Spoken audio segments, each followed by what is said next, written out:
The constant struggle against marginalization, objectification, fetishization, and subsequent erasure of women can be seen in the media industry, though black female models face a much different narrative to their white model counterparts.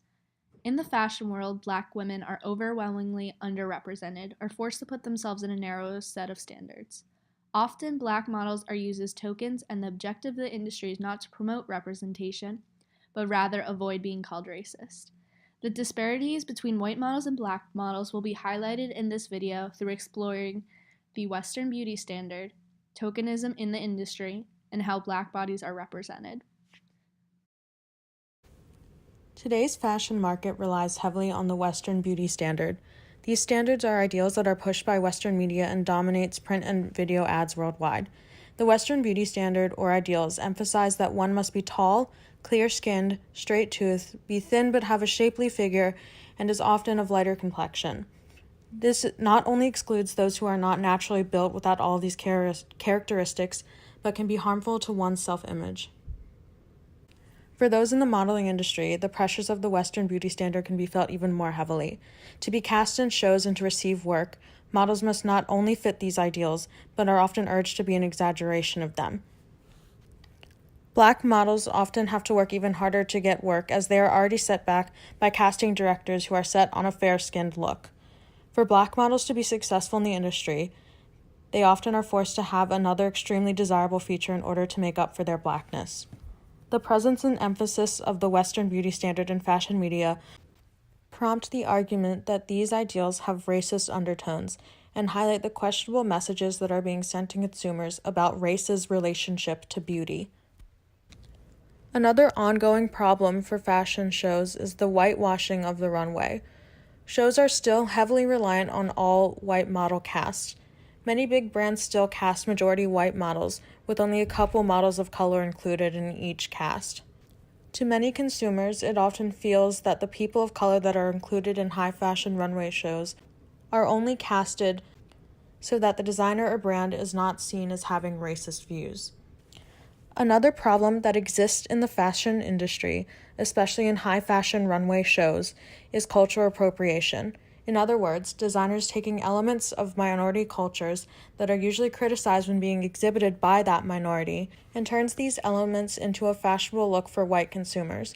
For example, in 2016, designer Marc Jacobs sent his models down the runway in faux dreadlocks, but used a predominantly white group of female models instead of using black models and their natural hair.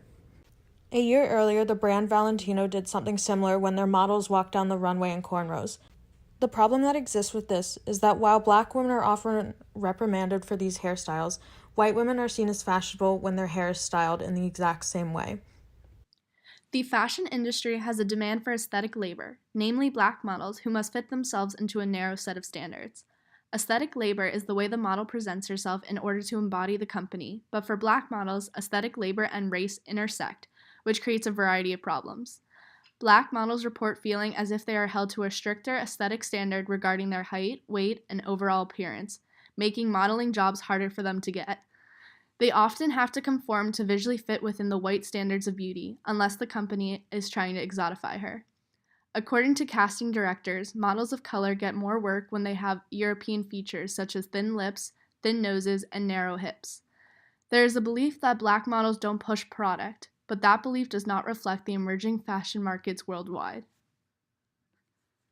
When race is equated with looks in appearance-based industries such as modeling, the use of aesthetic criteria masks traces of underlying racism. Working within stereotyped conceptions of what a black model should look like limits job availability and creates an environment in which black models feel the demands of aesthetic labor more intensely than white models. The U.S.'s complicated past with racism has led to the Black is Beautiful response, which tries to rid society of equating blackness with ugliness, primitivism, and savageness. In an industry as influential as fashion is, it is important to hold the industry responsible for ensuring they promote representation, but black models are often used as tokens. There is a limited demand for black models, and a designer can get away with only casting 1 or 2 black models per show. Tokenism in the fashion industry is problematic. A token model allows the designer to escape accusations of racism and discrimination, and often designers will use the black model to be seen as exotic, which highlights their otherness from the white model. In July 2008, Vogue Italia published an issue of their magazine featuring only black models. This issue was published in response to casting directors and designers claiming they don't hire black models because they do not sell. This statement caused a wave of protest challenging racism in the fashion industry, which convinced Vogue to create this magazine issue. Contrary to not selling, it became the greatest selling issue of Vogue, but among all the black models used in the issue, none had kinky, curly, or natural hairstyles. Vogue missed the mark. All black attributes were erased to satisfy Vogue's whitewashed aesthetic. American designers choose more than 3/4 of their models from the Caucasian demographic. Some of those formerly all-white London shows, such as Paul Smith's, cast a grand total of 1 black model and a whopping 2 Asian models. Stories of industry racism are now so well known, and many come from the few successful black models in the business. Jordan Dunn, a black female model, has spoken out repeatedly and bravely about how she is often turned away because the client doesn't want any more black girls and is rejected for being colored. Similarly, Chanel Iman told The Times last year that designers have rejected her from their shows because they said, "We already found 1 black girl. We don't need you anymore."